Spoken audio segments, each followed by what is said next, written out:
আচ্ছা শোনো, এরকম পারফেক্টভাবে মাটন কষাতে চাইছো তো? তাহলে একদম সিম্পল উপকরণ দিয়েই এরম পারফেক্টভাবে মাটন কষা তোমরা কিন্তু বানাতে পারবে। শুধুমাত্র কিছু টিপস ফলো করবে আর হাতে একটু সময় নেবে। মাটন কষা যত সময় ধরে কষিয়ে কষিয়ে রান্না করবে তত পারফেক্ট হবে। আর রেয়াজি মাটন নিতে হবে হালকা চর্বিযুক্ত। একবারই মাটনটা পরিষ্কার করে ধোয়ার পরে একবারই জল দিয়ে ধুয়ে নিতে হবে, তাহলে মাটনটা ছিবড়ে হয়ে যাবে না। ম্যারিনেশনের জন্য 50 গ্রাম টক দই, ধনের গুঁড়ো, জিরের গুঁড়ো, লঙ্কার গুঁড়ো, হলুদ গুঁড়ো, 1 চামচ পরিমাণে কাশ্মীরি লঙ্কার গুঁড়ো, 2-3 চামচ পরিমাণে স্যান্ডউইচের মিট মশলা, 2 চামচ আদা রসুনের পেস্ট আর বেশ কিছুটা সর্ষের তেল দিয়ে ভালো করে মাংসটা ম্যারিনেট করব। রেস্টে রাখবো 2 থেকে 3 ঘন্টার জন্য। এতে মাংসের মধ্যে মশলাগুলো ভালোভাবে অ্যাবজর্ব হয়ে যাবে, পুরো ফ্লেভারটাই মাংসের মধ্যে ঢুকে যাবে। এবার একটা ভাজা মশলা করব, যেটা সবচেয়ে ইম্পর্টেন্ট। তার জন্য গোটা গরম মশলা, গোটা ধনে, জয়িত্রীর ফুল আর 5-6টা গোটা গোলমরিচ দিয়ে ভালোভাবে ভেজে নিয়ে গুঁড়ো করে নিয়েছি। কড়াইতে বেশ কিছুটা পরিমাণে তেল দিয়ে আলুটা ডুমো ডুমো করে কেটে ভেজে নেব।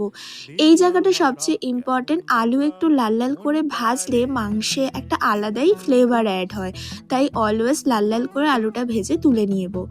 250 গ্রাম পরিমাণ মতো পেঁয়াজ ইউজ করেছি। ওই পেঁয়াজ অনুযায়ী 2 থেকে বড় সাইজের 3টে পেঁয়াজ। ভালো করে পেঁয়াজটা ভেজে টমেটোটা দিয়ে দেবো, একটা ছোট সাইজের টমেটো। বেশ কিছুটা নুন দিয়ে ভালোভাবে একটু ভাজা ভাজা করে নেবো। সব কিছু গলে ভাজা ভাজা হয়ে গেলে ম্যারিনেট করে রাখা মাটনটা দিয়ে হাই ফ্লেমে গ্যাসটা দিয়ে দেবো। ভালোভাবে 5 মিনিট কষাতে থাকবো, এতে মাংসটা ছিপড়ে হয়ে যাবে না। এবারে গ্যাসের ফ্লেমটা 5 মিনিট পরে লো ফ্লেমে দিয়ে ঢাকা দিয়ে দিয়ে মাটনটা পুরো কষাতে থাকবো। খুব ভালোভাবে জল ছাড়তে শুরু করবে। এই সময় পরিমাণ অনুযায়ী বাকি নুন দেব, আর কোনো মশলা লাগলে সেগুলো দিয়ে দেবো। ভালো করে কষাতে কষাতে কালারটা যখন এইরকম একটু কালচের মতো পুরো কষানো হয়ে যাবে, তখন আলুগুলো দিয়ে দেবো। আবারও ভালো করে বেশ কিছুটা কষিয়ে নেব, যাতে আলুর মধ্যে মশলার ফ্লেভারগুলো অ্যাড হয়ে যায়। সেই সময় 1 চামচ পরিমাণে ওই ভাজা মশলাটা দিয়ে ভালো করে কষিয়ে নেব। কষাতে কষাতে এখানেই মাংসটা 60% কুক হয়ে যাবে। মাংসটা যে বাটিতে ম্যারিনেট করেছিলাম অনেকটা এক্সেস মশলা ছিল, সেই বাটিটা গরম জল দিয়ে ধুয়ে মশলাটা দিয়ে দিয়েছি। একটু নাড়াচাড়া করে ঢাকা দিয়ে মাংসটা সিদ্ধ হতে দেব। ওই 30 মিনিট মতো ঢাকা দিয়ে সিদ্ধ দিলেই মাংসটা ভালোভাবে কুক হয়ে যাবে।